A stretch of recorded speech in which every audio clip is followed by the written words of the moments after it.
நல்ல பரிசுத்த ஆவியில நிறைந்து ஜெபிக்க கற்றுக்கொள்ளணும். நீங்க வந்திருக்கிறது ஒரு பேர் கிறிஸ்தவ சபை இல்லை. இது பரிசுத்த ஆவியை செயல்படுத்துகிற சபை. இன்னும் பரிசுத்த ஆவியில வேடிக்கை பார்க்குறவங்களா இருக்கக்கூடாது. இன்னும் பரிசுத்த ஆவியில வேடிக்கை பார்க்குறவங்களா நீங்க இருந்தீங்கன்னா இந்த ஜெபத்தினுடைய அந்த வலிமை உங்க வாழ்க்கையில இல்லைன்னு அர்த்தம். ஆண்டவர் உன்னை நல்ல அபிஷேகம் நிறைந்திருக்கிற சபையில வைத்திருக்கிறார். எதுக்கு? நல்ல ஆவியில் நிறைந்து பேசுறதுக்கு. உங்களை குறித்த வார்த்தைகள், உங்கள் வாழ்க்கை குறித்த வார்த்தைகள் உன்னுடைய அறிவிலிருந்து வருகிற சொற்களில் ஒன்று நடக்காது. பரிசுத்த ஆவியில் நிறைந்து ஜெபிக்க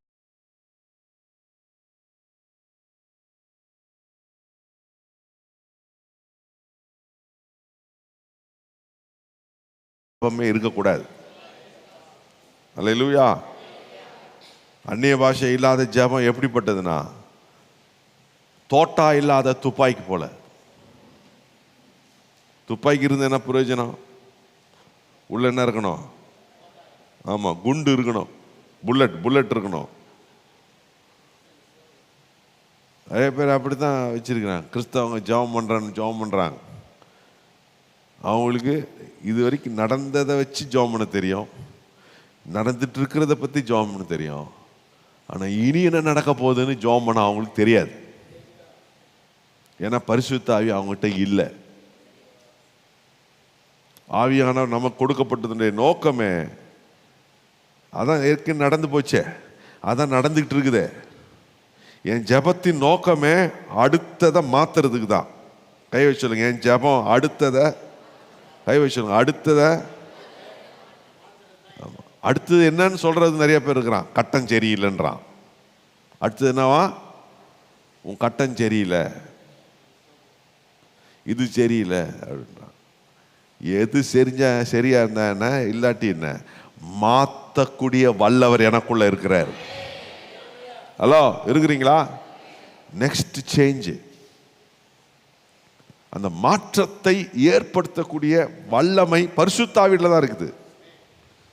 அதனால்தான் ஆவியில் நிறைந்து ஜெபம் பண்ணுங்கள் வேதத்தில் சொல்லப்பட்டிருக்குது.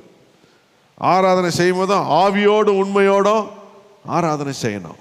ஜெபிக்கும் போது இன்னும் அதிகமாய் பவுல் சொல்றார், உங்கள் எல்லாரை விட. நிறைய பேர் சொல்றான் எல்லாம் அநேக பாஷையெல்லாம் பேச தேவையில்லைன்னு. சில பைத்தியக்காரனுங்க பேசி திரிவானுங்க, அவனுக்கு தெரியாது.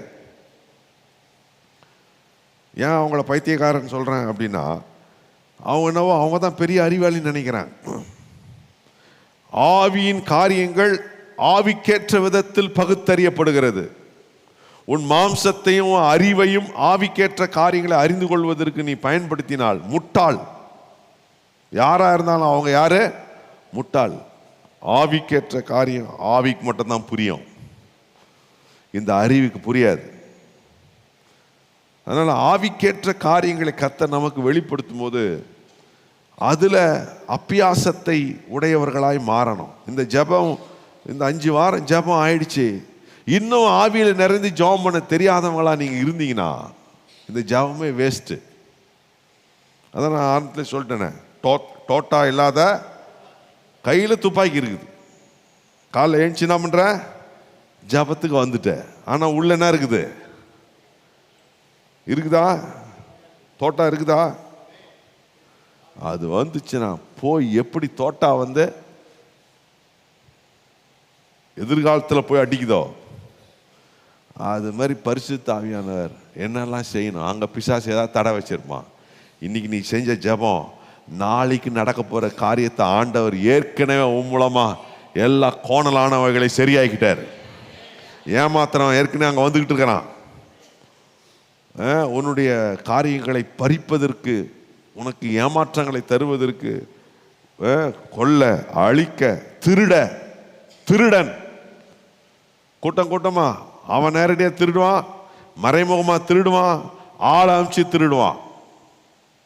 அவனுக்கு தெரிஞ்சதெல்லாம் திருடுறது தான். ஆனா உன் ஜெபம் முன்னால போகணும். எல்லாம் கை சொல்லுங்க, என் ஜெபம் ஃபார்வர்டில் இருக்கணும். எப்படி இருக்கணும்? ப்ரெசண்ட்டில் இருக்கக்கூடாது. நிறைய பேர் ப்ரெசண்ட்டில் தான் ஜெபிக்கிறாங்க. என் ஜெபம் ஒரு படி முன்னால் போகணும். அல்லேலூயா. எலிஷாவின் ஜெபம் ஒரு படி முன்னால் இருந்துச்சு. ஏன்னா என்னெல்லாம் சத்துரு திட்டம் போடுறான், அந்த திட்டம் ஏற்கனவே ஆவியானவர் எலிஷா மூலமா உடைச்சு போடுறார். ஏற்கனவே காரியங்களை செய்கிறார். ஃபார்வர்டில் இருக்கு ஜெபம். நிறைய பேருடைய ஜெபம் ரிவர்ஸ் கியர்ல இருக்குது. ஹலோ, அப்படின்னா என்னது ரிவர்ஸ் கியர்? என்னது சொல்லுங்க பார்ப்போம்.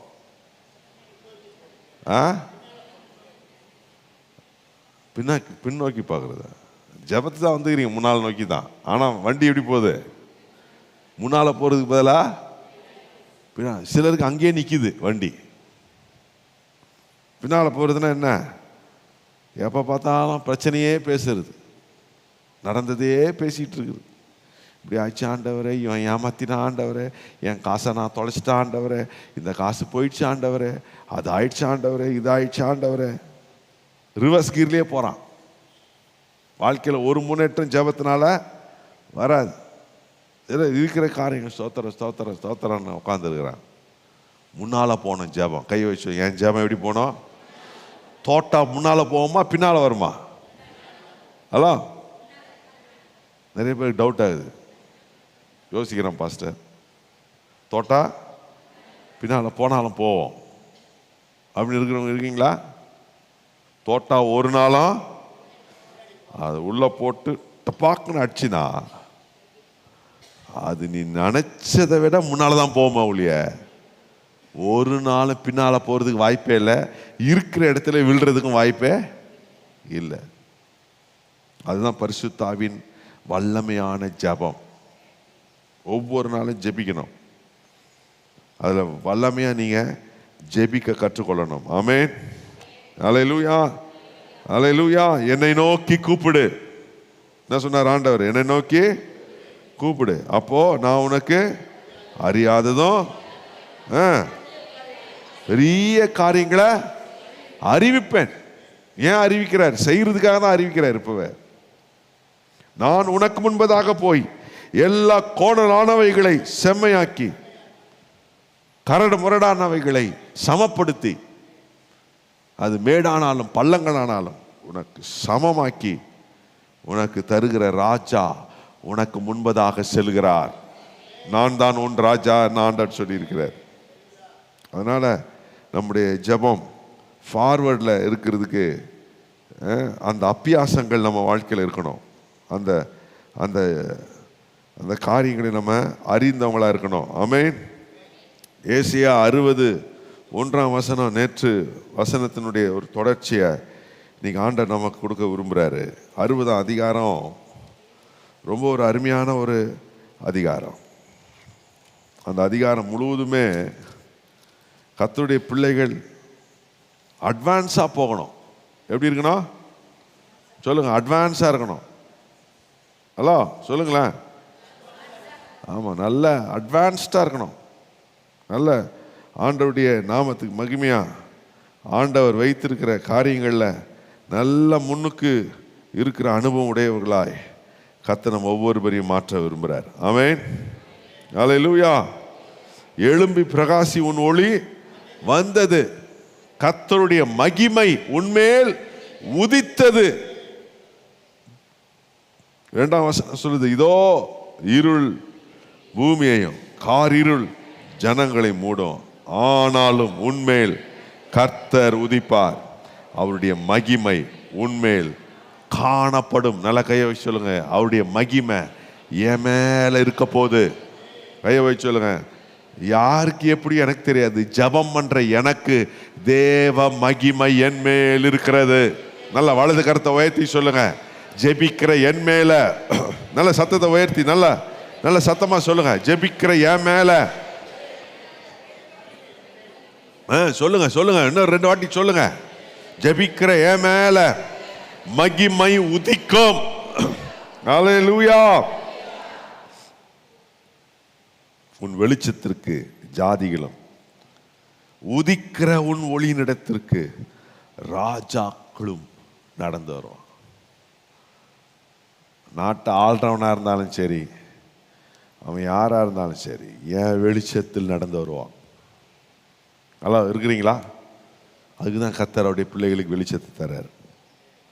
அவருடைய வெளிச்சத்தின் மேன்மை நம்முடைய வாழ்க்கையில் ஆண்டவர் கட்டளையிட விரும்புகிறார். இந்த அதிகாரம் முழுவதுமே ரொம்ப ஒரு ஆச்சரியமான அதிகாரம்.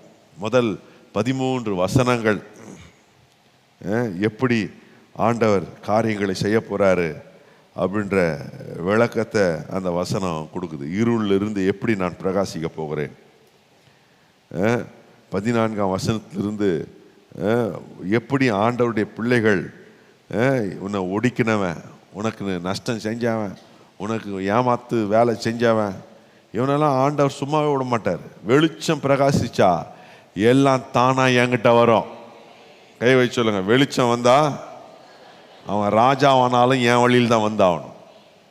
ஹலோ சொல்லுங்களேன், ராஜாவாக இருந்தாலும் என் வழிக்கு வரணும், அவன் வழியெல்லாம் கிடையாது. அல்லேலூயா. என் ஆண்டவருடைய வழியில் வந்து ஆகணும். அதுக்கு தான் ஆண்டவர் வெளிச்சத்தை வைத்திருக்கிறார். இந்த ஏசாயா 60 அதிகாரம் முழுவதும் அதை தான் ஆண்டவர் முக்கியப்படுத்துகிறார். 18ஆம் வசனத்திலேருந்து நீங்கள் வாசிங்க. இனி கொடுமை உன் தேசத்திலும் அழிவு நாசம் உன் எல்லையிலும் கேட்கப்பட மாட்டாது. உன் மதில்கள் ரட்சிப்பென்றும் உன்னுடைய வாசல்கள் துதி என்றும் சொல்வாயாக. வாசலை துதியா வைக்கணும். அப்புறம் இனி சூரியனும் உனக்கு பகலில் வெளிச்சமாயிராமல், உனக்கு வெளிச்சம் இனிமேல இந்த உலகத்தின் சோர்ஸ் கிடையாது. சொல்லுங்க, இனி இந்த உலகத்திலிருந்து எனக்கு வெளிச்சம் கிடையாது. கை வச்சு சொல்லுங்க, எல்லாம் சொல்லுங்க. இனி ஜெபம் பண்ற எனக்கு வெளிச்சம். நல்லா கையை வச்சு சொல்லுங்களேன். அல்லேலூயா. பொருளாதாரத்தில் வெளிச்சம் எனக்கு எங்க கிடையாது? சம்பளத்தில் கிடையாது. சொல்லுங்க, என் சம்பளத்தில் கிடையாது, நான் வச்சிருக்கிற சொத்துல கிடையாது, எனக்கு வரப்போற காசுல கிடையாது.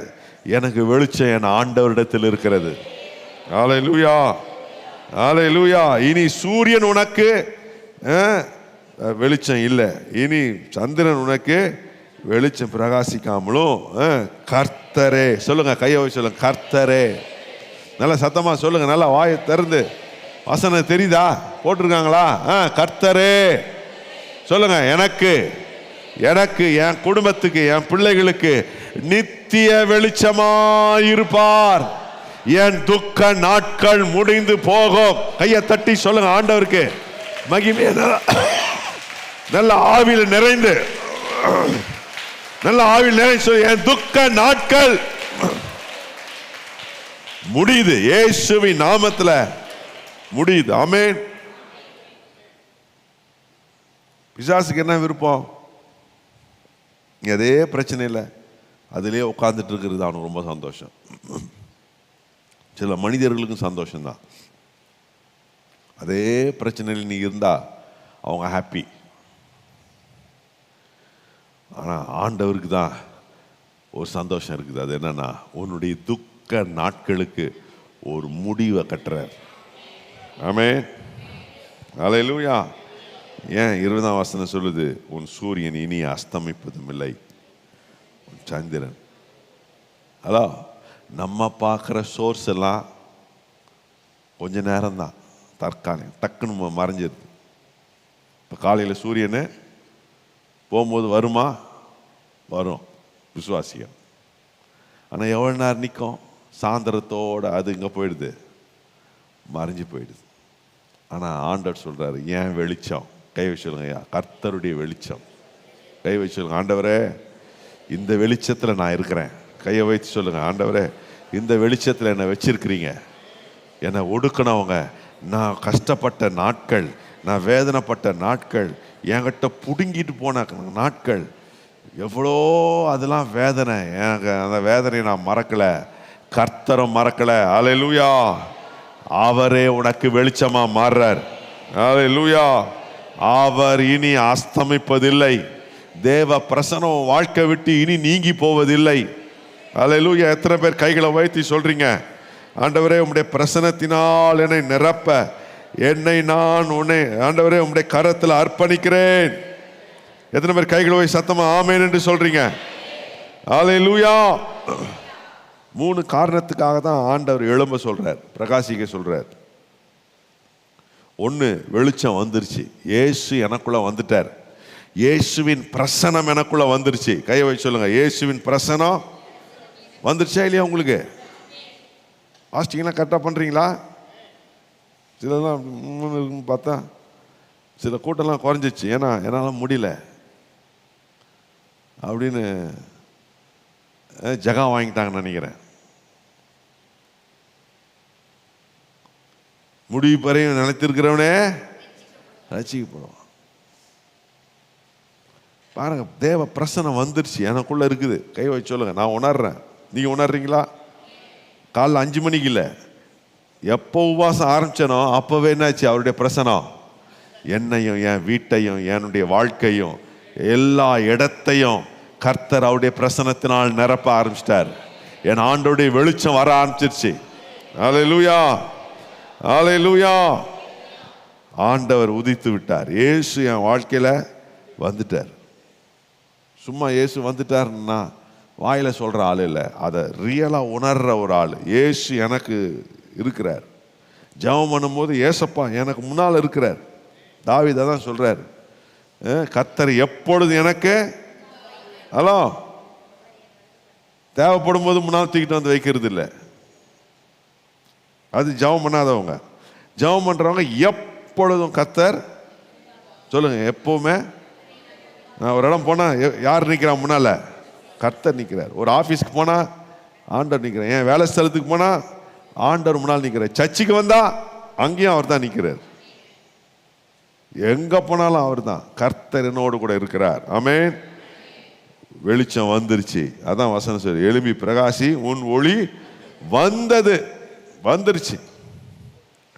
2வது, எழும்பி பிரகாசிக்க வேண்டிய நோக்கம், தேவனுடைய மகிமை என் மேல் வந்து விட்டது. கை வச்சு சொல்லுங்களேன், கர்த்தருடைய மகிமை உன்மேல் உதித்தது. கை வைத்து அல்லேலூயா சொல்லுங்க. எப்ப நம்ம ஜெபிக்க ஆரம்பிச்சோமோ என் வாழ்க்கையில அந்த உதயல் அப்படின்னா ரைசிங், எழுந்திருக்கிற காரியம் என்னுடைய வாழ்க்கையில, நான் போராட்டங்கள், சஞ்சலங்கள், சச்சரவுகள், வேதனைகள், பொருளாதார நெருக்கடிகள், இதில் இருந்து ஒரு உதயலை கத்தத்தரார். டான் அப்படின்னா என்ன அர்த்தம்? பெரிய ரவுடின்னு இல்லை, அது அந்த டானை தூக்கி போடுங்க. நான் சொல்ற டான் அப்படின்னா என்ன அர்த்தம்? இருட்டில் இருந்து ஒரு வெளிச்சம், சூரியன் வந்த உடனே வருது பாருங்க. ஹலோ, ஒருத்தனை அந்த சூரியனே ஏத்து நிற்க முடியல. நான் கேட்குறேன், இயேசு என்ன சூரியன் என்ன வந்துட்டார், இதை எத்து நிற்க எவரால முடியும்? அல்லேலூயா. இந்த சூரியனாவது சாயந்தரம் 6 மணிக்கு என்ன பண்ணிட்டோம், டாட்டான்னு போயிடும். ஆனா அவர் சொல்லியிருக்கிறார், நான் அஸ்தமிப்பதில்லை. உன் சூரியன், கை வச்சு சொல்லுங்க, அந்த சூரியன் யாரு? இயேசு தான் அந்த சூரியன். கையை வச்சு சொல்லுங்க. அல்லேலூயா. அவர் அஸ்தமிப்பதில்லை. எத்தனை பேர் ஆமென் என்று சொல்றீங்க? அல்லேலூயா. என் குடும்பம் இனி எதுக்கு நான் பயப்பட வேண்டியதில்லை. இது ஆயிடுமோ அது ஆயிடுமோ, ஆண்டவர் என் கூட இருக்கிறார். பெரிய காரியங்களை கர்த்தர் செய்ய போகிறார். 3வது, ஏன் ஆண்டவர் எழும்பி பிரகாசிக்க சொல்றார் அப்படின்னா, என்னை சுற்றிலும் நிறைய இருளில் உட்கார்ந்து இருக்கிற மக்கள் இருக்கிறாங்க. நல்லா கவனிங்க. ஏன் நான் பிரகாசிக்கணும்? ஏன் எனக்குள்ள தேவ பிரசனம் வரணும்? ஏன் நான் அவருடைய மகிமையை தரித்தவனா மாறணும் அப்படின்னா, என்னை சுற்றிலும் நிறைய இருளில் உட்கார்ந்து இருக்கிறாங்க. நீ ஆஃபீஸ்க்கு போனாலும் உன் பக்கத்து சீட்டில் இருக்கிறவன் இருளில் உட்காந்துருக்கான். போட்டிருக்குது வேணா, டேபிளில் லைட் இருக்குது, ஆஃபீஸில் லைட் இருக்குது, எல்லாம் இருக்குது, ஆனால் இருளில் இருக்கிறார்கள். அதனால தான் வசனம் சொல்லுது, ஏதோ பூமியையும் கார் இருள். அல்ல, சாதாரண இருள் இல்லை. என்ன இருள்? ஆமா, இது எந்த லைட்டு போட்டாலும் இந்த இருள் போவாது. சாதா இருள் போயிடும். கார் இருள், அந்தகாரம், அந்தகாரத்தின் வல்லமை. இந்த வல்லமைய உடைக்க ஒரே வல்லமைக்கு மட்டும்தான் அதிகாரம் இருக்குது. அந்த வல்லமையை உனக்குள்ள இயேசு வைத்திருக்கிறார். இயேசு என்று உனக்குள்ள அந்த வல்லமை இருக்குது. கை வச்சு சொல்லுங்க, இயேசு என்ன வல்லமை எனக்குள்ள இருக்கு. ஹலோ, நான் இருந்தா பேய் ஓடணும், நான் ஓடக்கூடாது. சொல்லுங்க, பேய் ஓடணும், நான் ஓட மாட்டேன். சொல்லுங்க, ஆமா, என்னை பார்த்து ஓடணும். சொல்லுங்க, சொல்றாரு பாரு மணி, கை வச்சு என்ன பண்ண, என்னை பார்த்து பேய், நான் ஓட மாட்டேன். ஏன்னா எனக்குள்ள வெளிச்சம் இருக்கிறார். இருளில் இருக்கிற ஜனங்கள் வெளிச்சத்தை காணணும். அந்த ஜனங்களுக்கு வெளிச்சம்னா என்னன்னு தெரியணும். உன் வெளிச்சத்தினிடத்திற்கு ஜனங்கள் வருவார்கள். 4வது காரியம், ரிசல்ட். எதுக்கு ஏன் ஆண்டவர் இந்த வெளிச்சத்தை வச்சிருக்கிறார்னா, இந்த வெளிச்சம் அநேகரை இழுக்க போகுது. கை சொல்லுங்க, அட்ராக்ட் பண்ண போகுது. என் வாழ்க்கை, என்னுடைய ஜீவியம், என்னுடைய தேவ பிரசனம், எனக்குள்ள இருக்கிற இயேசு சும்மா இருக்க மாட்டார். சும்மா இருக்கிற பூந்தியில ஊர்ல இருக்கிற ஈலாம் வந்து மொக்கிது. ஒரு பூந்திக்கு என்ன இருக்குது பவர்? ஊர்ல இருக்கிற ஈய இழுக்கிற பவர் இருக்குதுன்னா உனக்குள்ள எவ்வளோ வல்லவர். அல்லேலூயா. தேனிலும் மதுரமான இயேசு உனக்குள்ள இருக்கிறார். அல்லேலூயா. வல்லமையான தேவன் உனக்குள்ள இருக்கிறாரு. எதுக்கு இந்த ஆண்டவர் உள்ள இருக்கிறாரு? என் வெளிச்சத்திடத்தில் ஜனங்கள் ஓடி வரப்போகிறார்கள். அல்லேலூயா. கல்வாரி சபையில் இருக்கிற வெளிச்சத்தினிடத்தில் ஜனங்கள் திரளாய் ஓடி வரப்போகிறார்கள். அல்லேலூயா. அல்லேலூயா. உதிக்கும் உன்னுடைய ஒளியினிடத்திற்கு ராஜாக்கள் வருவார்கள். எத்தனை பேர் விசுவாசிக்கிறீங்க? அல்லேலூயா. ஆண்டவர் அப்படி என்ன ஆண்டவர் மாற்ற போறார். இந்த 4 காரணத்துக்கு தான் ஆண்டவருடைய வெளிச்சத்துக்கு உன்னை எழுவி பிரகாசிக்க சொல்றார். எழுதுன்னு காலையில் ஜோமனும் ஆண்டுடைய சமூகத்தில்